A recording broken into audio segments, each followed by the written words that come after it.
കേരളത്തിൽ ഇന്ന് പൂജവയ്പ് ഭക്തിപൂർവ്വം ആചരിച്ചു. നവരാത്രി ആഘോഷങ്ങളുടെ ഭാഗമായി വിദ്യയുടെയും അറിവിന്റെയും പ്രതീകമായ പുസ്തകങ്ങൾ, സംഗീതോപകരണങ്ങൾ, തൊഴിലുപകരണങ്ങൾ എന്നിവ ദേവിക്ക് സമർപ്പിച്ച് പൂജ നടത്തി. ചടയമംഗലത്തെ പണയിൽ ദേവീക്ഷേത്രത്തിൽ നടന്ന ചടങ്ങ് ഏറെ ശ്രദ്ധേയമായി. നിരവധി ഭക്തജനങ്ങളും കുട്ടികളും അവരുടെ പുസ്തകങ്ങൾ ക്ഷേത്രത്തിൽ കൊണ്ടുവന്ന് ദേവിയുടെ സന്നിധിയിൽ സമർപ്പിച്ചു. മുഖ്യ പുരോഹിതൻ ഭക്തജനങ്ങളും കുട്ടികളും സന്നിഹിതരായിരിക്കെ പൂജ നടത്തി. മന്ത്രങ്ങൾ പാരായണം ചെയ്തപ്പോൾ ഭക്തജനങ്ങളും അതിൽ പങ്കുചേർന്നു. ഇതോടെ മുഴുവൻ ക്ഷേത്ര പരിസരവും ഭക്തി നിറഞ്ഞ അന്തരീക്ഷമായി. പൂജയ്ക്കായി സമർപ്പിച്ച പുസ്തകങ്ങളും ഉപകരണങ്ങളും വിജയദശമി ദിനത്തിൽ മാത്രമേ വീണ്ടും ഉപയോഗിക്കുന്നത് പതിവായുള്ളൂ. പൂജവയ്പും ആയുധപൂജയും കേരളത്തിലെ വിവിധ ക്ഷേത്രങ്ങളിലും വീടുകളിലും ഭക്തിപൂർവ്വം നടന്നു. അറിവിനെയും തൊഴിൽ വിജയത്തിനെയും മഹത്വവൽക്കരിക്കുന്ന ദിനമായി ഇന്ന് കേരളം ആഘോഷിച്ചു. ദേവിയുടെ പൂജ നടത്തുന്നുണ്ട്. അപ്പൊ നമ്മുടെ ക്ഷേത്ര മേൽശാന്തി കാണുന്ന ഒരു പുസ്തകങ്ങളിലേക്ക് സരസ്വതി ദേവിയെ ആവാഹിച്ച് രക്ഷിച്ചു നിർത്തും. അതേസമയം തന്നെ ഗൗരി പൂജ, മഹാഗൗരി, ഇന്നത്തെ 8ാമത്തെ ദേവിയുടെ അവതാരമാണ് മഹാഗൗരി.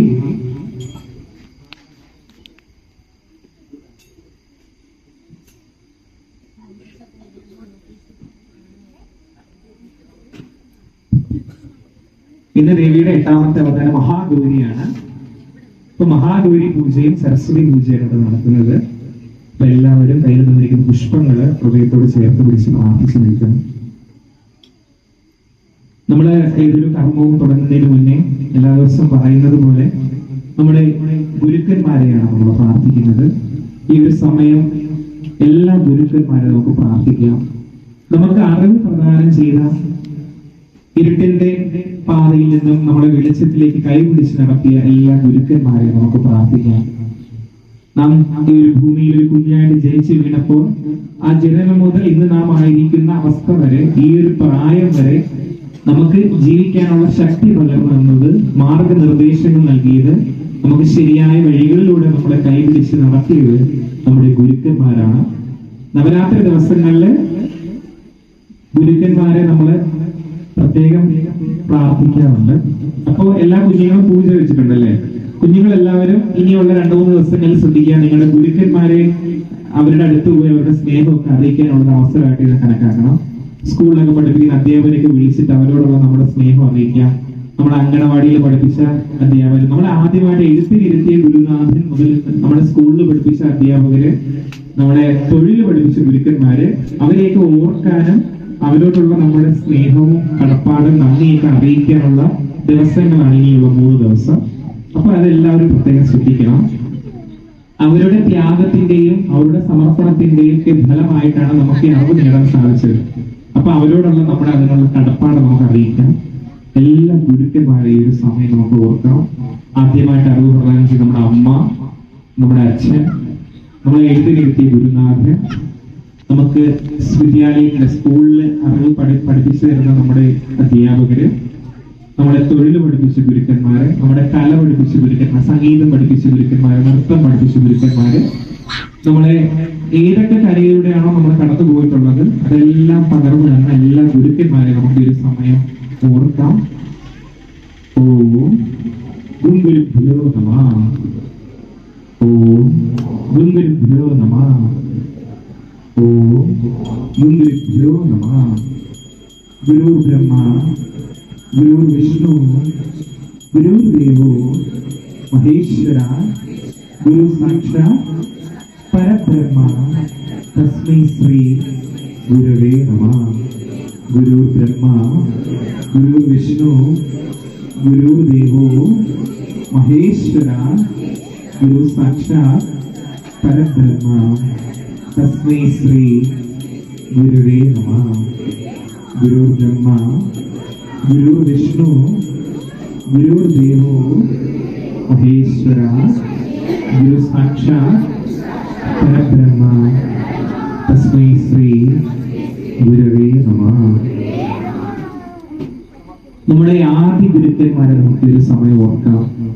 ഒരുപാട് ഋഷീശ്വരന്മാര്, ഒരുപാട് ഋഷിവര്യന്മാര്, ആചാര്യന്മാര് നമ്മുടെ ഭാരതദേശത്ത് വിരാജിച്ചിരുന്നു. എല്ലാ ഋഷീശ്വരന്മാരെയും ആചാര്യന്മാരെയും ആദി ഗുരുക്കന്മാരെയും ഒരു സമയം നമുക്ക് പ്രാർത്ഥിക്കാം. ഒത്തിരി ശാസ്ത്രജ്ഞന്മാര് അത്തരത്തിൽ അവരുടെ കഷ്ടപ്പാടിന്റെയും അവരുടെ നിരന്തരമായ ത്യാഗത്തിന്റെയും സമർപ്പണത്തിന്റെയും ഫലമായിട്ടാണ് ഇനി ലോകം കാണുന്ന രീതിയിൽ വികസിക്കാനും വളരാനും നമുക്ക് സാധിച്ചത്.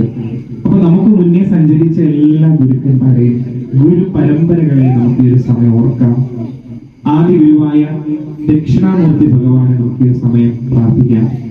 നമ്മുടെ മണ്ഡപത്തിന്റെ വലതു ഭാഗത്തായിട്ട് ദക്ഷിണാമൂർത്തി ഭഗവാന്റെ രൂപം കൊടുത്തിട്ടുണ്ട്. അറിവിന്റെ പൊരുളായ ദക്ഷിണാമൂർത്തി ഭഗവാനെ അറിവ് പ്രദാനം ചെയ്യണമേ എന്ന് പ്രാർത്ഥിക്കാം. ഓം ദം ദക്ഷിണാമൂർത്തേ നമഃ. ഓം ദം ദക്ഷിണാമൂർത്തേ നമഃ. ഓം ദം ദക്ഷിണാമൂർത്തേ നമഃ. ഓം ദം ദക്ഷിണാമൂർത്തേ നമഃ. ഓം ആദിഗുരുവേ നമഃ. ഓം പരമഗുരുവേ നമഃ. ഓം ഗുരുഭ്യോ നമഃ.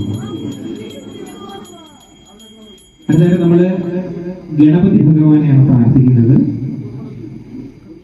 എല്ലാ വിഘ്നങ്ങളും ഒഴിച്ച് കാത്ത് രക്ഷിക്കണം. ഈ ഒരു പൂജയിൽ വന്നുകൂടുന്ന സകല വിഘ്നങ്ങളും മാറ്റി ഇതിനെ മംഗളമാക്കി തരണമെന്ന് ഈശ്വരാന്ന് പ്രാർത്ഥിക്കണം. നമ്മുടെ ജീവിതത്തിൽ നമ്മൾ അനുഭവിച്ചുകൊണ്ടിരിക്കുന്ന എല്ലാവിധ തടസ്സങ്ങളും വിഘ്നങ്ങളും മാറി നല്ല രീതിയിൽ ജീവിക്കാനുള്ള ശക്തി പ്രദാനം ചെയ്യണമേ ഈശ്വര. വിനായക, ലംബോദര, മൂഷിക വാഹനനായിരിക്കുന്ന, മോദകപ്രിയനായിരിക്കുന്ന, കുമ്പി മുഖീശ്വരനായിരിക്കുന്ന ഗണപതി ഭഗവാനെ പ്രാർത്ഥിക്കാം. തിരുമണ്ഡപത്തിന്റെ ഇടത് ഭാഗത്തായിട്ട് വിഘ്നേശ്വരന്റെ രൂപം കൊടുത്തിട്ടുണ്ട്. എല്ലാവരും രൂപം മനസ്സിൽ സങ്കല്പിച്ച് പ്രാർത്ഥിച്ചു നിൽക്കാം. ഓം ഗണപതായേ നമഃ. ഓം ഗണപതായേ നമഃ. ഓം ഗണപതായേ നമഃ. ഏകദന്തം മഹാകായം തപ്തകാഞ്ചന സന്നിധം ലംബോദരം വിശാലാക്ഷം വന്ദേഹം ഗണനായകം ഗജാനനം ഭൂതഗണാഭിസരിതം പവിത്രജംബോ ഫലസാരഭക്ഷിതം ഉമാസുതം ശോകവിനാശകാരണം നമാമി വിഘ്നേശ്വര പാദപങ്കജം. ഇപ്പോ മറ്റന്നാൾ ഇവിടെ അഷ്ടദ്രവ്യ മഹാഗണപതി ഹോമം നടക്കുന്നുണ്ട്. രാവിലെ 7 മുതൽ ഇവിടെ ആയിരിക്കുന്ന എല്ലാവരും ഒരു ഗണപതി ഹോമത്തിൽ പങ്കെടുക്കാനായിട്ട് പ്രത്യേകം ശ്രദ്ധിക്കുക. വർഷത്തിൽ ഒരിക്കൽ മാത്രം നമ്മുടെ ക്ഷേത്രത്തിൽ നടക്കുന്ന ഒരു വിശിഷ്ട പൂജയാണ്. അതിൽ പങ്കെടുക്കാൻ എല്ലാവരും ശ്രദ്ധിക്കുക. അടുത്തതായിട്ട് നമ്മൾ ഇന്നത്തെ അവതാരത്തെയാണ് ആരാധിക്കുന്നത്. ദേവിയുടെ 8ാമത്തെ അവതാരം മഹാഗൗരി ദുർഗ എന്നാണ്. മഹാഗൗരി. ഇതിന്റെ ചാർട്ട് നിങ്ങൾ ശ്രദ്ധിച്ചിട്ടുണ്ടാവും. മഹാഗൗരി എന്ന് പറഞ്ഞാൽ വെളുത്ത നിറത്തോട് കൂടിയവരെന്നാണ് അർത്ഥം. ദേവിയുടെ 8ാമത്തെ അവതാരമായ ഗൗരിയെ നമുക്ക് പ്രാർത്ഥിക്കാം. വെളുത്ത വസ്ത്രധാരിയായി വെളുത്ത സാരി എടുത്ത് വെളുത്ത കാളപ്പുറത്ത് കയറി വരുന്ന 1000 സൂര്യന്മാർ ഉദിച്ചുയരുന്നത് പോലെ തേജസ്സോട് കൂടിയ മഹാഗൗരി ദേവിയെ നമുക്ക് പ്രാർത്ഥിക്കാം. ദേവിയുടെ കയ്യില് തൃശൂലവും ഭ്രമരവും അഭയമുദ്രയും വരദമുദ്രയാണുള്ളത്. ഐശ്വര്യത്തിന്റെയും അഭിവൃദ്ധിയുടെയും പ്രതീകമായിട്ടാണ് നമ്മൾ ഗൗരി ദേവിയെ ആവാഹിക്കുന്നത്, പൂജ നടത്തുന്നത്. ദേവിയുടെ അഭയ മുദ്രയിൽ നമുക്ക് അഭയം പ്രാപിക്കണം. എല്ലാ അഭയങ്ങളും നമുക്ക് നൽകിയണമേ മഹാഗൗരി എന്ന് പ്രാർത്ഥിക്കാം. ദേവിയുടെ വരമുദ്രയിലൂടെ നമുക്ക് ആവശ്യമായ എല്ലാ വരങ്ങളും ലഭിക്കണമേ എന്ന് പ്രാർത്ഥിക്കാം. ദേവിയുടെ ധമരുവിൽ നിന്നും ഉയരുന്ന ശബ്ദം, ആ ഒരു ശബ്ദധ്വനി, അതിന്റെ നാദത്തിൽ ഈ പ്രപഞ്ചത്തിൽ മുഴുവൻ നിറഞ്ഞിരിക്കുന്ന സകല തിന്മകളും നശിക്കണമേ. ദേവിയുടെ ആ ഒരു വെളുത്ത നിറത്തിന്റെ ചൈതന്യം നമ്മുടെ വീട്ടിലേക്കും നമ്മുടെ സമൂഹത്തിലേക്കും ഈ ലോകം മുഴുവൻ നിറയണമേ എന്ന് പ്രാർത്ഥിക്കാം. ഒരു സമയം മഹാഗൗരി ദേവി എല്ലാവരും പ്രാർത്ഥിച്ചു നിൽക്കാം. ഐശ്വര്യവും അഭിവൃദ്ധിയും പ്രദാനം ചെയ്യണമേ ദേവി. ഓം ഐം ഹ്രീം ക്ലീം ചാമുണ്ഡായ വിച്ചേ മഹാഗൗരി ദേവി. ശ്രീ വിഷനിലേക്ക് സ്വാഗതം. ലൈക്ക് ചെയ്യുക, ഷെയർ ചെയ്യുക, സബ്സ്ക്രൈബ് ചെയ്യുക. നിങ്ങളുടെ അഭിപ്രായങ്ങൾ കമന്റിലൂടെ അറിയിക്കുക.